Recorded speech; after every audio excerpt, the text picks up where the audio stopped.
Hello everyone and welcome to When We Were Young. This is a series where we dive deep into fandom and pop culture from the early 2000s for a little shot of nostalgia. My name's Kim and I'll be your host as we travel down memory lane. Today we're discussing the roller coaster rise and fall of Panic at the Disco.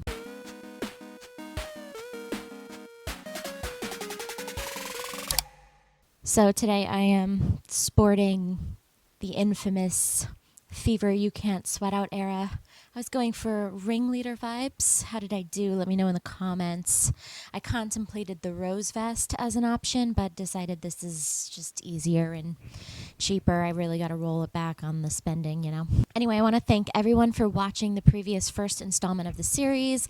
It means a lot. If you like this video, please leave it a like and comment down below letting me know. I've got a ton of new videos lined up, so you're going to want to subscribe if you're liking this series.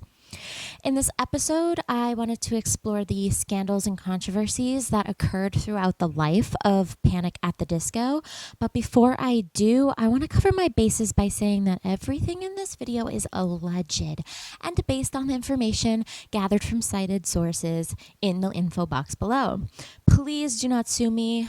Panic at the Disco, you have way more money than I will ever have, and this is all just for silly fun times. Also, the term controversy is going to be doing a lot of heavy lifting in this video, so I'm going to say controversy and scandal, and it's going to mean anything from an album or a song that wasn't received well, a band member leaving, or even SA allegations. I want to acknowledge that all of those aren't technically controversies by definition, but in the context of this video, that is what I mean. Obviously, I'm not going to be able to cover every single scandal and controversy, but I am touching on what I think to be the most important bits of the history. Feel free to add any big issues that I left out in the comments below. I do want to mention that there are two topics that I'm not going to get too far into in this video.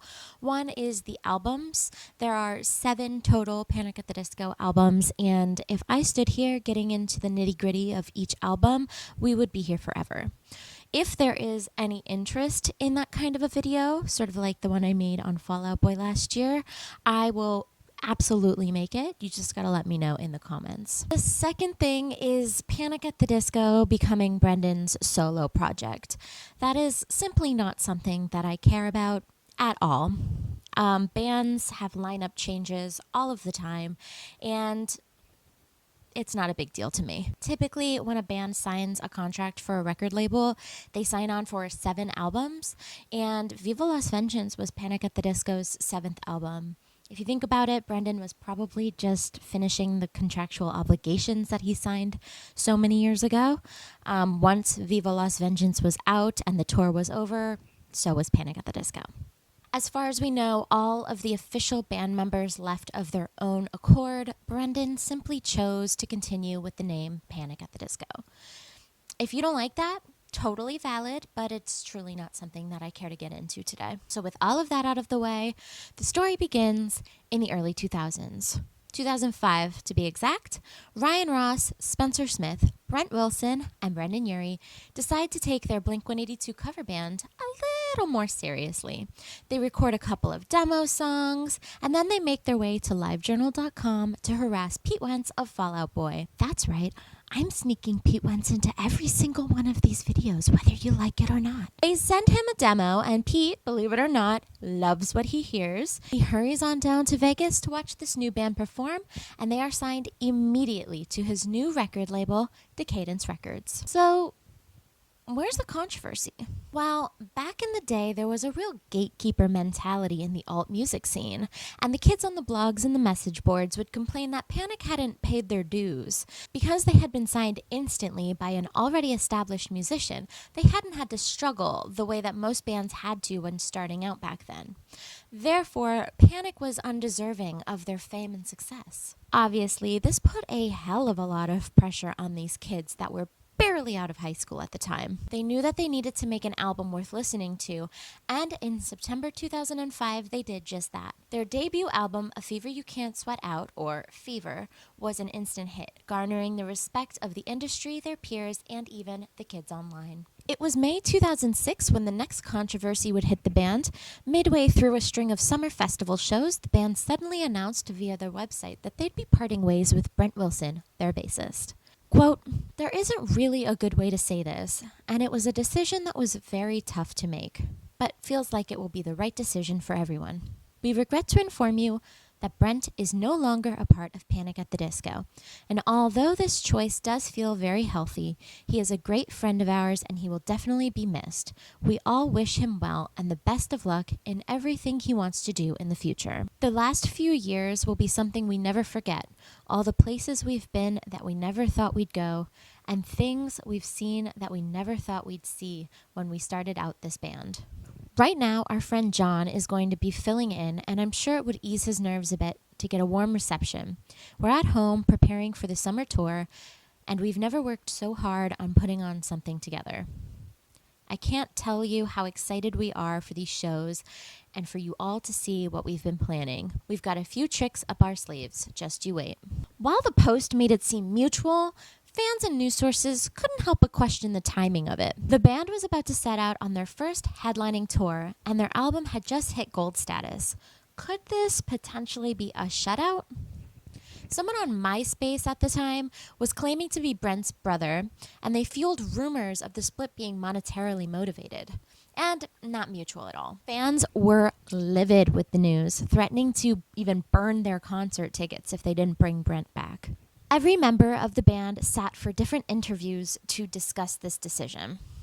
Ryan told MTV News, quote, "It was a decision we all came to as a band and reached an understanding on. It was really tough because we were all so close, but we feel like we left it in a good place. It was a group decision on all levels and one we all came to together." Brendan told Kerrang, quote, "He just wasn't prepared to progress with us musically. He just wasn't interested in being part of anything that was happening with the band. It's a shitty situation, but it's a business matter," end quote. This suggested that perhaps it wasn't as mutual as once originally suggested. Naturally, as soon as he had the choice, Brent gave MTV News his side of the story. Quote, "The story they told you made me really angry because they said the matter was discussed as a band and it wasn't discussed at all. It was done as a phone call, and the only person who spoke was Spencer. Apparently, Brendan and Ryan were on the speakerphone too, but they didn't say a word. They never even said they were sorry," end quote. Wilson went on to insinuate that he had been kicked out of the band so they could avoid paying him an equal share of the money that Panic was set to receive following their upcoming tour. Quote, "I never thought my best friends would do this to me," end quote. Spencer made a follow-up statement telling MTV News, quote, "We made the decision based on Brent's lack of responsibility and the fact that he knew he wasn't progressing musically with the band. Brent did not write any of his bass parts on the record. Brent did not record one note of bass on the record. Brendan and Ryan wrote all of the bass parts, and Brendan recorded all of the bass parts. We had to simplify some of the bass parts that were recorded because Brent could not play them live. Our record would have sounded absolutely the same even if Brent wasn't in the band during the writing or recording process. Stating these things would only make Brent look bad, and we had no intention of doing that," end quote. And as for the money, Smith said that wasn't true either. He said that the band was not making any money at all and was simply breaking even. So, with all sides of the story laid out, it's left up to us to decide who was right and who was wrong. Personally, I think it's a little bit of both sides being to blame. If Brent wasn't putting in his fair share of work, it makes sense. But it does sound like they blindsided him a little bit with this mutual decision. Through the years, Brent has seen his fair share of controversies outside of the band. Now, everybody has the ability to fall on hard times, and when someone so young is given so much influence and fame, it's pretty easy to get into trouble. These days, it seems like he is out of trouble. He's off social media, with some of his last posts being from Twitter, with his wife and a newborn baby that was posted in 2020. I wish him all of the best. But as for the narrative of this Panic at the Disco video, that is a wrap on Brent Wilson. Bye, Brent. The next big scandal year for the band was 2008. After 3 years of touring nonstop for Fever, it was time for the band to return to the studio and begin working on their second album. Only, it wasn't as easy as they anticipated. They were on top of the world with their debut album, which meant that there was just that much more pressure put on their shoulders to make an album that was even better than their first. In their pursuit of greatness, the band nearly lost themselves completely. In a cabin in the mountains of Nevada, the band retreated to attempt to relearn how to write an album. There are plenty of rumors about what all occurred in that cabin. They weren't as secluded as they'd initially made it seem, but it was still 4 guys locked away together trying to come up with something great. The truth is, they all went a little mad as rabbits in that cabin, burning guitars and cooking up new experimental songs that would never see the light of day. The original album that they came up with was called Cricket and Clover, and some described it as a fairy tale concept album that was more movie score than rock album. Only a couple of songs have been heard: True Love, which was played live, and Nearly Witches, which was salvaged and added as the last track of Vices and Virtues. There are rumors of demos of the other songs existing, but as of February 2024, none have surfaced. Cricket and Clover proved to be an entirely too ambitious album. According to some of the band members, recording it was becoming more of a chore than a pleasure. Everyone was frustrated, everyone was at each other's throats, and no one could agree on any direction. So, despite the album being nearly completed, it was scrapped entirely. Instead, the band went back to basics, starting at square one, and in March 2008, they released Pretty.Odd to mixed reception. The album was a far cry from their first album. Gone were the rose vests and circus acts, traded in for tea parties and penny farthings. They also ditched the exclamation point in the name, which was a much bigger deal than anyone anticipated. Fan reception of Pretty.Odd was mixed to negative. While many fans today look back at Pretty.Odd with fond nostalgia, at the time, fandom was a war zone. Okay, it definitely even took me some time to warm up to it. It was such a sharp 180 from their original fame's sake that no one knew what to do with it. The band toured for Pretty.Odd, but their free love era wasn't long for this world, as in 2009, the band announced that they were splitting for good. It was announced via the Panic at the Disco website in July 2009, saying, quote, Ryan Ross and John Walker will be leaving Panic at the Disco to embark on a musical excursion of their own. Though the 4 of us have made music together in the past, we've creatively evolved in different directions, which has compromised what each of us want to personally achieve. Over the years, we have remained close and honest with each other, which helped us to realize that our goals were different and that parting ways is truly what is best for each of us. We are all excited for the future, and you should be too. Ryan and John. End quote. The split was seemingly out of nowhere, as the band had only just released Pretty.Odd a year prior. The fandom was devastated, but the split was done. There was nothing left for everyone to do but to pick up the pieces and move on. Spencer and Brendan went on to continue Panic at the Disco, adding back the exclamation point and vowing to return to a more fever-esque style. Meanwhile, John and Ryan created a band called the Young Vanes, which continued their preferred 1960s sound. The band members, despite splitting, insisted that they were all still friends, and it was a simple creative differences split. However, in a 2009 interview with AP, John and Ryan confessed that they were surprised by the two's decision to stick with Panic at the Disco. Ryan, quote, I was shocked. I didn't think that was going to happen. Me and John were under the assumption that we'd all start fresh. We didn't know anything about them carrying on until they were on tour. At this point, I get it. I can see why. They loved being in that band or whatever. They didn't want to stop. I guess I just figured all of us wanted to stop. End quote. John was a little less understanding, saying, quote, it's a weird situation because there was never really any animosity, but I think their decision to continue on as Panic really goes hand in hand with their mentality and work ethic and their idea of actually being in a band. When asked to clarify, he went on to say, quote, well, I'm saying they would rather play someone else's song than to try and write their own.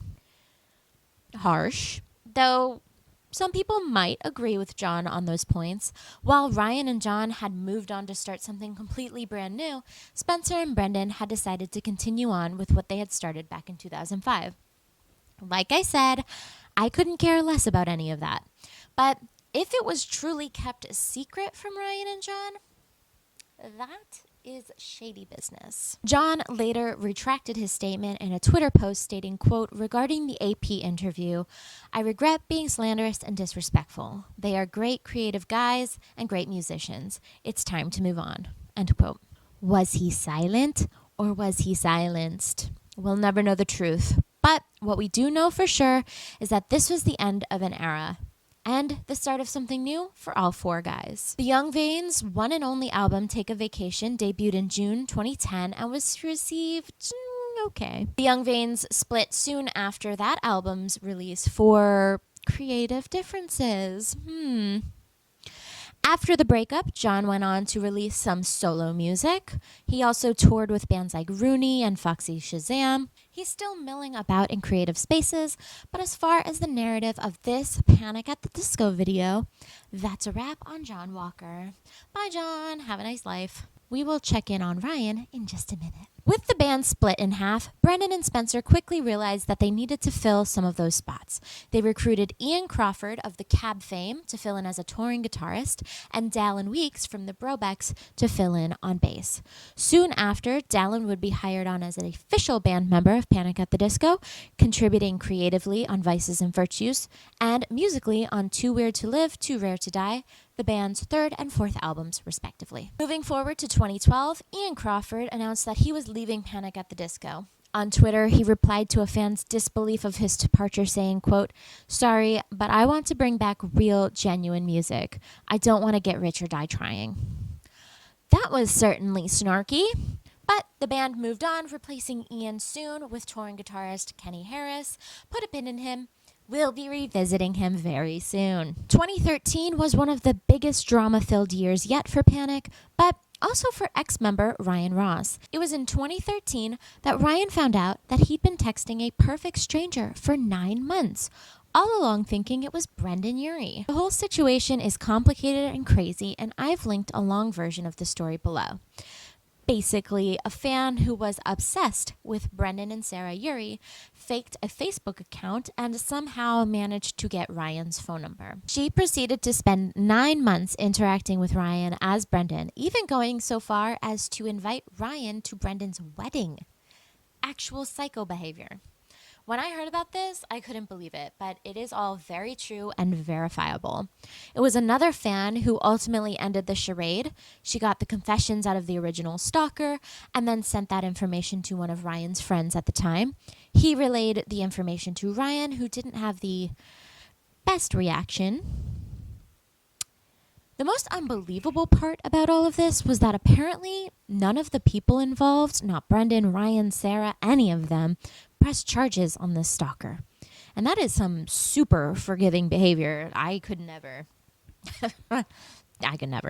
All of that is bad enough, but it's especially devastating when you realize that that stalker's actions probably have fully severed Ryan and Brendan's relationship forever.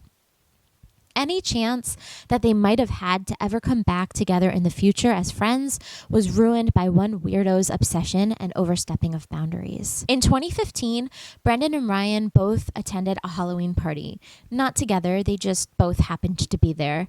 Apparently, phone numbers were exchanged, but when Brendan later reached out to Ryan, he seemed wholly uninterested. While it does sound like the guys are cordial these days, it doesn't seem like we should be expecting a happy reunion anytime soon. And fair enough, right? You're not going to stay friends with everyone, especially not those from high school. It's just sad that even the opportunity to reunite was taken away by one girl's crazy decision. Let this be a lesson to any of the stans out there, okay? Just be normal and don't overstep boundaries. Don't be a weird stalker. I hate that. That being said, Ryan hasn't gone on to release much in the way of solo projects since leaving Panic at the Disco in 2009 or the Young Vanes in 2010. There have been promises here and there of song drops, but nothing of note. He has made appearances playing live with Alex Greenwald of Phantom Planet and Z-Berg, a longtime gal pal. But in the timeline of Panic at the Disco, that is a wrap on Ryan Ross. Bye, Ryan. Hope you're living large. Jumping back to 2013, Panic at the Disco's fourth album was set to be released in October. It featured creative contributions by all three band members, but Shortly before its release, Spencer Smith dropped the news that he'd been suffering through substance addiction issues for a few years. In July, he posted a very lengthy letter on the band's official website. Quote, "For the past 4.5 years, I've been battling addiction. Well, to be honest, I've really been battling it for the last 2. Those first 2.5 years were spent in a place where I thought I had finally found the correct dosage of my personally prescribed medicine to feel normal. In reality, I was mostly stumbling through my life hoping no one noticed I was high." End quote. The letter goes on, but it is rather long, and I've linked it below in its entirety if you want to check it out below. It was in August, just a few dates into their tour with Fall Out Boy, that a new post by Brendan was uploaded to the Panic site. This one is also rather lengthy, so I've linked it below as well. In short, it said, quote, "It's become evident that Spencer still needs more time to take care of himself. I can't expect him to be fighting addiction one minute and be fully immersed in a national tour the next. With that said, the tour will continue without Spencer while he is away getting the help he needs." End quote. That time away turned into a permanent departure as it was announced on the Panic website in 2015. Spencer once again posted a lengthy statement linked below saying, quote, "To our fans, after 10 years of being a part of this unbelievable journey, it saddens me to say that I will be leaving Panic. This was not an easy decision to come to, but after a lot of thinking, it became clear that this is what's right for me and the band. I love this band with all my heart, and getting to see it grow from 4 kids in my parents' garage to what it is now has been incredible. I loved it all, but at a certain point, I realized that I wasn't able to be there for the band the way I wanted to be, and more importantly, the way they needed it to be." End quote. Despite Spencer leaving the band, it was made clear through social media posts that he and Brendan remained good friends throughout the years. In February 2018, he assisted in the relaunch of Pete Wentz' record label Decadence, now called DCD2 Records. He continues as a manager and a talent finder to this day. But as with many who have come before him, that is a wrap on Spencer Smith in terms of this Panic at the Disco narrative. Bye, Spencer. Can't wait to see all the bands you sign on DCD2 Records. In August 2015, the same month that Spencer announced his departure from the band, Brendan announced the band was working on their 5th studio album, Death of a Bachelor. The band at this point consisted of Brendan Urie and Dallon Weeks, but that would soon change as Dallon's status would be downgraded from official member to touring member only. It was later revealed that Death of a Bachelor was Panic's first Brendan-only project. And in 2017, Dallon announced on Instagram he'd be leaving the band entirely. Quote, "I'm grateful for the chance I've had to be a part of Panic at the Disco for nearly a decade. I will always consider myself indebted to those who made me feel welcome to be a part of Panic at the Disco. You changed my life." End quote.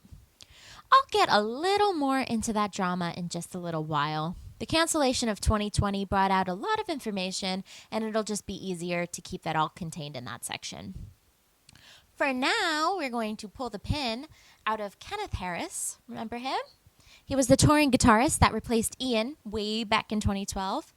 Well, he was found to be texting underage fans and got himself kicked right out of the band in 2018. It was Twitter user Donna Snooze that brought up the original allegations on September 20th, 2018. Allegedly, at 16 years old, this fan added Kenny on Snapchat and sent him a selfie, thinking he'd never open it or even reply. Apparently he did, and not only had he opened it, but he'd also messaged back requesting more photos. Eventually, the communication stopped when it was clear that this fan wasn't going to give Kenny what he wanted. When Donna Snoozed opened up about their experience on Twitter, others began chiming in with their own experiences. Similar stories of Kenny messaging minors and fans of the band. The full thread of Donna Snooze's experience, as well as other accounts, are linked below. On September 22nd, just 2 days after the Twitter thread went viral, the band announced on their Twitter that touring musician Kenny Harris will no longer be performing with us because of a personal matter. Personal matter, my ass. Now let's skip ahead a couple more years to 2020. There was absolutely nothing important going on in the world that year, and that gave fans a lot of time to start digging through Panic's, or more specifically, Brendan's past bad behavior. And thus, the great cancellation of 2020 began. So, Dallon had left the band in 2017 and began his own 2-piece band called I Don't Know How, But They Found Me. It was Fairly successful, many of the fans that he had gained through Panic followed him to this new endeavor. And while the initial breakup post had seemed innocent enough, there were signs here and there that led fans to believe that perhaps Dallon and Panic were not on such great terms after all. For example, there's a music video for one of I Don't Know's songs called Do It All the Time, where Dallon is seen burning what seems to be Panic at the Disco stage outfits. When asked about it by a fan on Twitter, he confirmed that they'd saved money on the suits by just burning those. No big deal, right? But also weird. He'd also been heard saying in interviews that he doesn't want to be known for his time in Panic at the Disco. And that's also fair, right? Once you moved on to a new gig, you'd want to be known for that instead of the old stuff you've done. Still not the biggest deal. However, in 2020, someone asked Dallon during a Q&A on Instagram how he felt about Zach Hall, the long-term security guard, tour manager, and friend of Panic at the Disco. Dallon replied that he was, quote, the actual worst person I've ever met, end quote. This sparked a whole conversation about Zach and just how inappropriate he had been, not only to Dallon, but also his wife, Breezy, and fans as well. There is a video I've linked below of a compilation of all of Zach's worst tweets, but here's a couple examples of them now. They are clearly inappropriate and offensive to so many different people and in so many different ways. Throughout his time with Panic at the Disco, Dallon was allegedly bullied not just by Zach, but also by Brendan. They'd regularly tease him over things like his Mormon faith, for example. Here's a tweet from Zach ribbing Dallon on Twitter.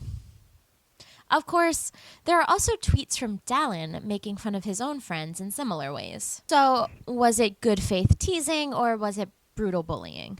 We'll never know for sure. If the story ended there, then maybe I could write it off. However, when we hear Breezy's accounts of inappropriate behavior, we start to notice that there is something of a pattern. Allegedly, Breezy was tagging along with the band on a day off, and everyone decided to go see a movie. When it came time to pick seats, Zach pushed through everyone to sit beside Breezy, joking that maybe she'd give him an HJ during the show. And if that wasn't bad enough, he'd also sent her one of her own selfies from her Instagram account. This one, to be exact, and told her that he'd made it her lock screen. Gross and highly inappropriate. Finally, we have accounts from many fans on Twitter alleging that Zach was rude and inappropriate with them as well. One fan claimed that he was rude to their disabled mother, another claimed he'd comment inappropriately on their body, and another claimed he'd even sexually harassed a 12-year-old. All of these accounts could be found under the trending hashtag at the time, Fire Zach Hall. In the end, there was more than enough evidence to convince Brendan to fire Zach from his job with Panic. However, Brenda did later admit that just because Zach wouldn't have a job interacting with fans anymore, that didn't mean he was giving up their friendship altogether. That obviously left a sour taste in fans' mouths, and in August 2020, Brendan's own cancellation began. Now, I want to start this section with a trigger warning for SA allegations. I also want to say that I am a fervent believer in listening to victims when they come forward. However, in these two particular cases, the allegations against Brendan Urie were not only disprovable, but also they were walked back by the alleged victims within weeks of coming out.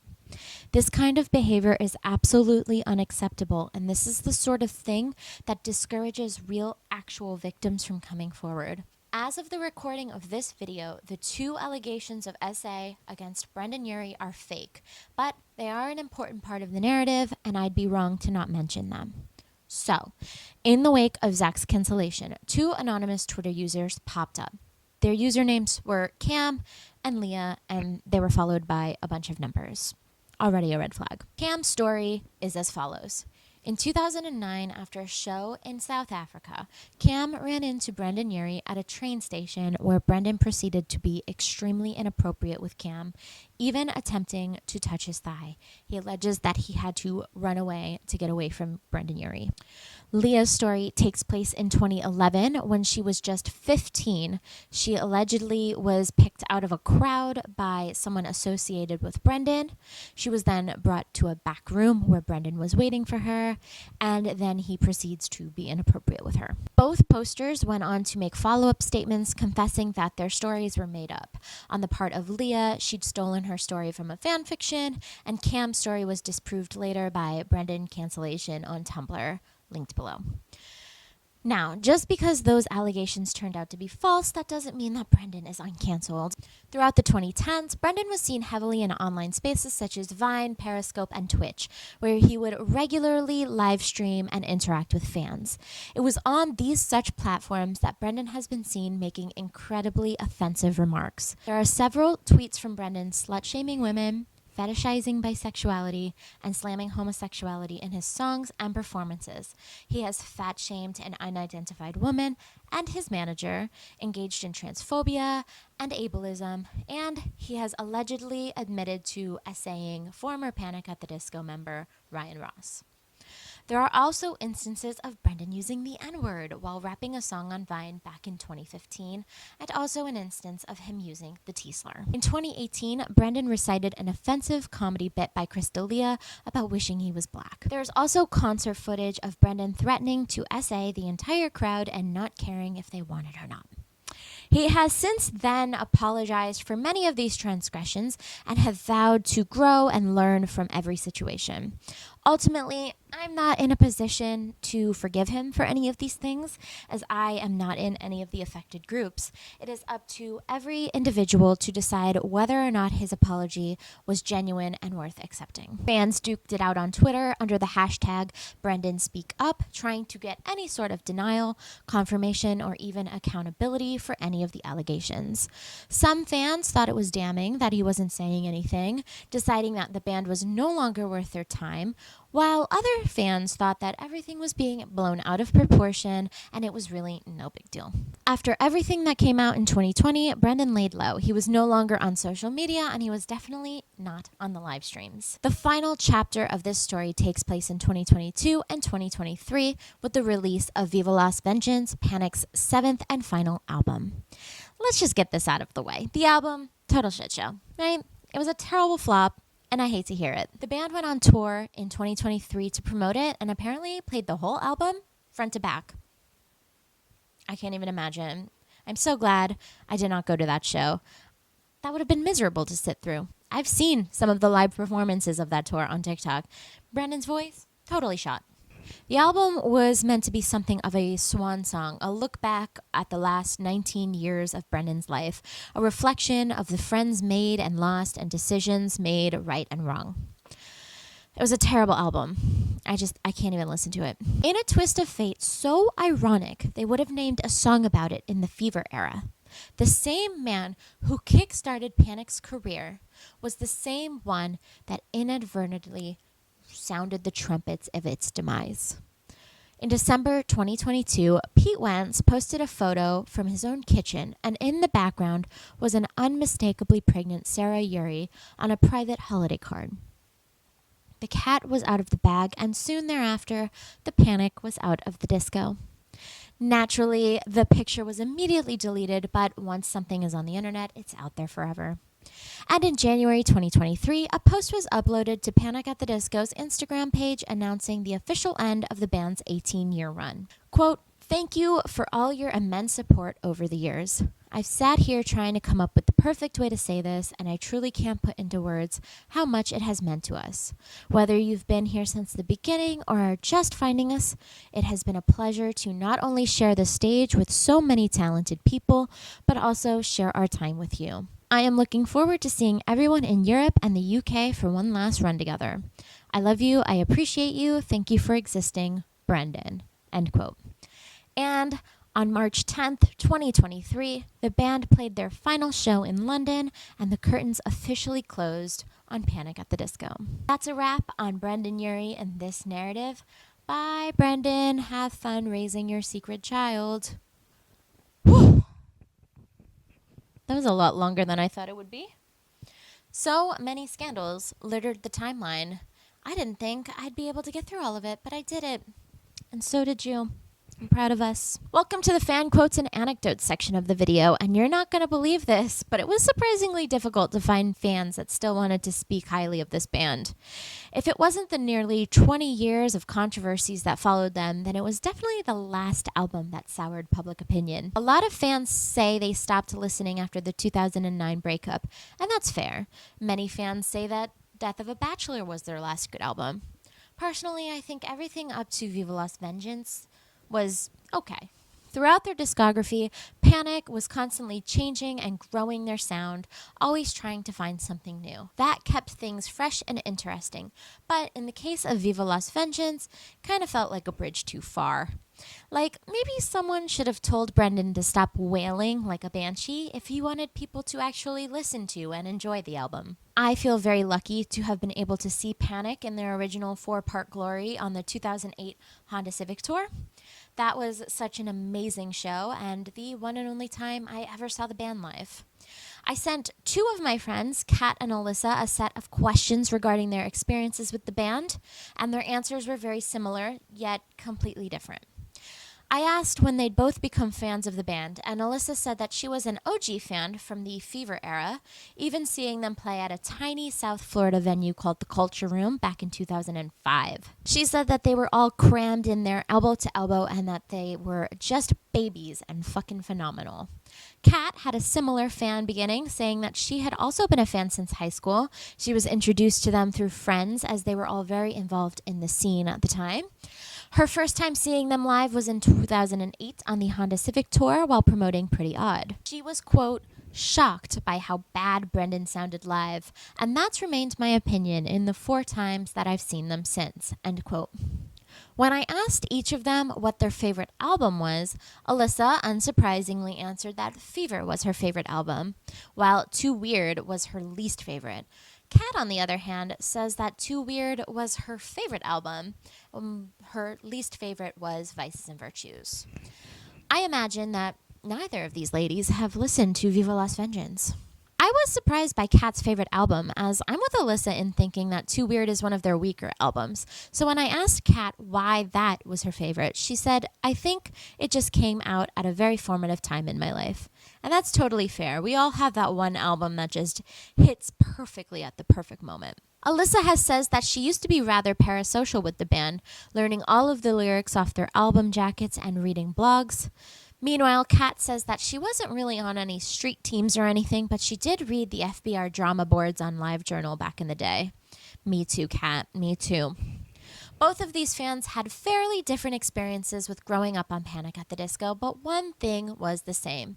Their love of the band had teetered out around the same time, 2013, with the release of the album Too Weird to Live, Too Rare to Die. I want to thank both Alyssa and Kat for sharing your experience of Panic at the Disco with us. I appreciate your insights a lot. If you would like to be featured in the fan quotes section of a future video, please feel free to comment down below or message me on Instagram at ShoddyContent. I'll be covering Fall Out Boy in the next video, so if you're a fan of them, please let me know if you'd like to be featured. So between allegations, lineup changes, fan discourse, and justified cancellations, we have the end of an era. Panic at the Disco's career trajectory was not unlike a roller coaster, a sharp shot up to fame and success, followed by a slow descent to the bottom, with loops and dips along the way. Many fans will stand by Panic at the Disco to this day, defending even their latest album, while some people haven't thought of Panic at the Disco since 2006. One thing is for sure when it comes to the music scene. You either burn out in your prime, or you live long enough to cannibalize your entire legacy as Brendan at the Disco.